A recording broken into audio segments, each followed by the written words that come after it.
There are more pictures in the book. আচ্ছা, মোর হবে না, মোর মানে আরো, কেমন? তাহলে এখানে দেখো মেনি মানে অনেক, তাহলে আবার বলো দেখি, দেয়ার। There are many pictures in the book. আচ্ছা, দেয়ার পরে একটা আর হবে কিন্তু, হ্যাঁ, দেয়ার আর মেনি পিকচার্স, এই যে দেখো পিকচার্স ইন দ্য বুক, এই যে এটা হবে সঠিক। দেয়ার আর, ঠিক আছে, there are many. There is many picture in the book. Is হয় না, যখন পিকচার্স হয়ে যায় অনেক হয় তখন আর হয়ে যাবে, কেমন? এটা ইজ হবে না, এটার জন্য ফুল নাম্বার কেটো না, এটা মূলত ইন তোমরা প্রিপজিশন হিসেবে ব্যবহার করেছো, তাই না? কিন্তু মনে রাখবা ফর প্লুরাল নাউন, নাউন এই যে প্লুরাল মেনি পিকচার্স, অনেক pictures, you have to use are. ওই যে প্রথমে বলেছিলাম যে সিঙ্গুলার জন্য ইজ ব্যবহার করতে হবে, তাহলে প্লুরালের জন্য আমাদের আর ব্যবহার করতে হবে। আচ্ছা, সমস্যা নেই, ভুল গেলেই শিখবা। বলো। ফটোস হয় না, ফটোস? হ্যাঁ, ফটোস শত, হ্যাঁ, পিকচারের বদলে ফটোস হয় না?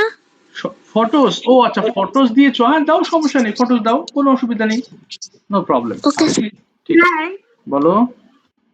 স্যার, আমি তো ইনের বা ইনে এখানে অ্যামাং দিয়েছি, অ্যামাং কি হবে? না, হবে না বাবা, ফটোস এখানে এমন হবে না, কারণ কি বলেছি আমি কিছুক্ষণ আগে বলেছিলাম, ব্যক্তি বা বস্তুর মধ্যে, মধ্যকার বিষয়টা হলে আমার, এটা তো কোনো কিছুর মধ্যে, ওটা ব্যক্তি বা বস্তুর মধ্যে না, এখানে দুইটা বস্তু বা দুইটা ব্যক্তির মধ্যে নেই তো বাবা। মনে রাখবা, অ্যামাং হলো অনেকগুলো ব্যক্তি বা বস্তুর মধ্যে, এবং বিটুইন হচ্ছে দুইটা ব্যক্তি বা দুইটা বস্তুর মধ্যে। আর এটা তো বইয়ের মধ্যে একটা জিনিসের মধ্যে বলা হচ্ছে, এজন্য ইন দিতে হবে, এর বাইরে আর কোনো আনসার হবে না। বলো মিফতাহুল নাম্বার 2, আমি একটি গাছের নিচে দাঁড়াই, কি হবে? বলো, I am standing under the tree. আচ্ছা, যদি দাঁড়িয়ে আছি হচ্ছে, আচ্ছা এটা তোমার ট্রান্সলেট ভুল হয়েছে, দাঁড়িয়ে আছি হলে স্ট্যান্ডিং হয়, দাঁড়ায় মানে তুমি প্রতিদিন দাঁড়াও ওখানে, কি হবে এটা ঠিক করে বলো। আই, বলো স্ট্যান্ড, বলো I stand under the tree. Under the tree. ঠিক আছে, তুমি কেটো না, বরং দাঁড়াইটা দাঁড়াচ্ছি করে নাও, ওকে, কারণ এখানে প্রিপোজিশন ঠিক আছে, I stand under the tree. Okay, একটা জিনিস খেয়াল করো, এটা কিন্তু প্রেজেন্ট ইনডিফিনিট টেন্স আমি দিয়েছি, বাট যদি কেউ কি বলে ওই কন্টিনিউয়াস করে ফেলো, অ্যাম প্লাস স্ট্যান্ডিং করে ফেলো, তাহলে বাংলাটা একটু ঠিক করে নাও, দাঁড়াচ্ছি হয়ে যাবে তখন, বা দাঁড়িয়ে আছি হয়ে যাবে। কোনো কিছু চলমান থাকলে আমরা কন্টিনিউয়াস ফর্ম ব্যবহার করি, আর এটা হচ্ছে চলমান না, তার মানে আমি রেগুলার সেখানে যাই, আমি একটি গাছের নিচে দাঁড়াই, আমি প্রতিদিন দাঁড়াই, স্ট্যান্ড আন্ডার দ্য ট্রি। আচ্ছা, এরপর দেখো এখানে প্রেপোজিশন হচ্ছে আন্ডার, এই যে আন্ডার, একটু আন্ডারলাইন করে দিবা। আচ্ছা, নাম্বার 3 দেখো, এটা আহনাফ বলো, আমি দেওয়ালের উপর দিয়ে ঝাঁপ দেই, কি হবে? জি স্যার। হ্যাঁ বলো, নাম্বার 3 বলো, আমি দেওয়ালের উপর দিয়ে ঝাঁপ দেই। I went jump. Hi hi, I onto that wall. যাকে বলেছি সে বলো বাবা, পাশ দিয়ে বলো না, হ্যাঁ। আচ্ছা, আবার বলো, শুনিনি। আই, I বলো তো, ঝাঁপ, jump হ্যাঁ, onto wall. অন হবে কেন, এখানে তো লেগে নাই, উপর দিয়ে বলেছো না, উপর দিয়ে হলে কি হবে? Over. হ্যাঁ, তাহলে কি হবে? I jump I jump over to wall. Over the wall, to হবে না, I jumped over the wall. বলো। স্যার, ওই যে onto এটা এটা এটা অনটু না, না না অনটু হবে না। আচ্ছা, আমি বোঝাচ্ছি কেন হবে না। অনটু মানে ঝাঁপ দিয়ে ওই জায়গার উপরে দাঁড়ানো, যেমন, আচ্ছা আহনাফ মাইক্রোফোন অফ করে দিলাম, আবার বলছি, ধরো টেবিলের উপরে বিড়াল ঝাঁপ দিয়ে টেবিলের উপরে, তার মানে কি টেবিলের উপর থেকে তো যায় নাই, সে টেবিলের উপরে আছে, কোনো কিছুর উপরে বা ঝাঁপ দিয়ে গতিশীল অবস্থায় কোনো কিছুর উপরে পড়লে আমরা অনটু ব্যবহার করব। আর ওভার কেন, দেখো টাচ নাই তো, মানে এটা টাচ নাই, উপর দিয়ে চলে গেছে, ওই যে ব্রিজের মতো, তুমি মনে মনে একটা একটা রেখা কল্পনা করো, যে ঝাঁপ দিচ্ছে তখন ব্রিজের মতো হয়ে যাচ্ছে। তুমি কি বুঝতে পেরেছো বাবা অজস্বী এটা? Yes sir. ঠিক আছে, শোনো, ভুল করা অন্যায় না, বরং ভুল থেকে আমরা শিখবো যাতে সামনে ভুল না হয়, এই জন্য ভুল যাবে ওটা বুঝে নিবা। ঠিক আছে, সবাইকে বলছি যে ভুল হয়েছে কনফিউশন রাখবা না, আমাকে জিজ্ঞেস করবো, আমি ঠিক করে দিব।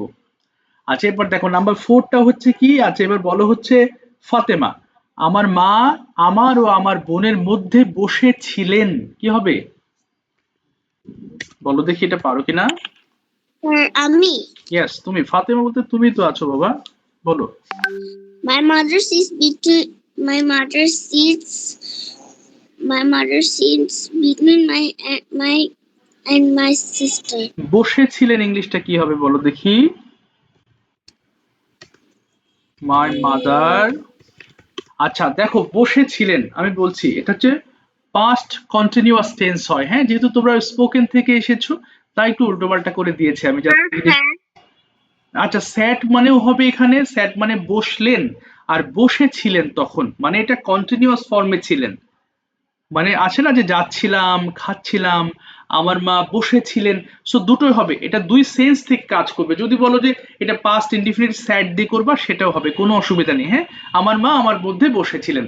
আর যদি কন্টিনিউয়াস স্যার আমি পদ্ধতিতে বলো, লিখেছি my mother sat between me and my sister. ব্যাস হয়েছে। My mother sat between, between হয়ে গেল মি অ্যান্ড মাই সিস্টার, ঠিক আছে তো এটা। My mother sat between me and my sister, বসেছিলেন। আচ্ছা এরপরে আসো, 4 হচ্ছে, এই 4 না 5 গেল। 5 বলো, তুবা বলো, সে তার বন্ধুদের মধ্যে ঘুমিয়ে আছে, কি আমি তো হবে? এখানে সিক্স লিখছি, এখানে কি আমি কাটা দিব? কি বুঝি, Among এই her যে আস্তে আস্তে friends. আস্তে আবার বলো ফাতেমা, ওটা একটু ঠিক করে দি। ফাতেমা আবার বলো বাবা। স্যার আমি তো এখানে সিক্স লিখছি, এখানে কি আমি কেটে দিব? ও মাই মাদার সিটস লিখেছো, আচ্ছা পাস্ট টেন্স, যে পাস্ট টেন্স তো সিটস হয় না। আচ্ছা তুমি এটা ঠিক করে দাও, কেটো না, এটা স্যাট লিখে নাও, কেমন, স্যাট লিখে নাও। এটা প্রেজেন্ট হলে আমরা সিট দিতাম, সিটস। এটা তো পাস্ট টেন্স, পাস্টে তো আর এস যুক্ত হয় না। আচ্ছা এই জন্য মাই মাদার স্যাট হয়ে যাবে। বলো এবার বাবা, সেটা বলো। ই She ঘুমিয়ে আছে, is sleeping among her friends. এই তো very good, she is sleeping among her friends, very good.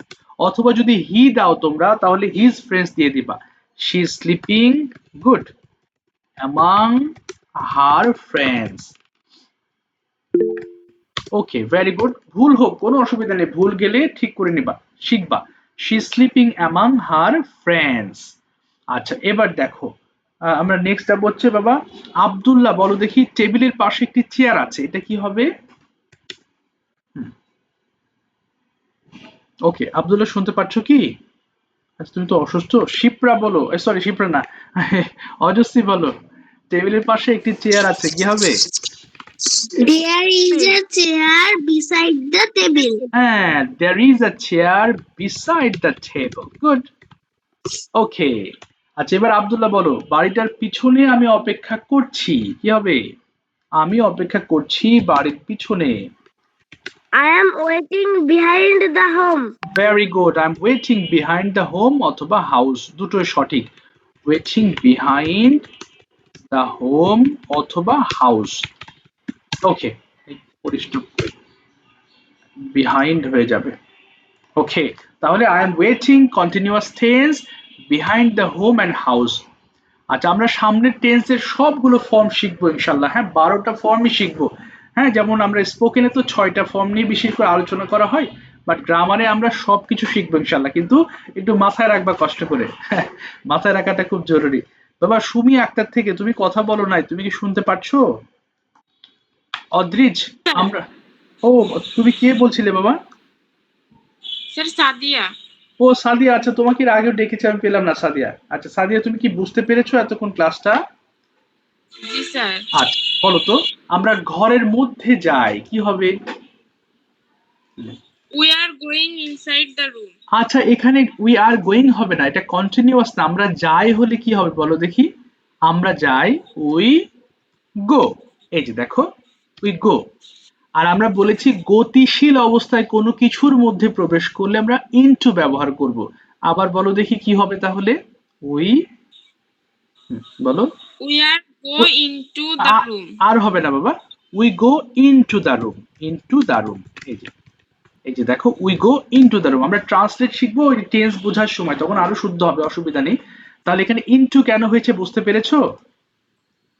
G sir. আচ্ছা এটা ভুল হয়েছে তোমার, so we go into the room হবে। আবার এখানে গোয়িং হবে না, এটা হবে subject plus verb, present indefinite tense, subject plus verb হবে, এখানে কোনো অ্যামিজার হবে না। তাহলে we go into the room. আর তুমি একটা বলেছো ইনসাইড।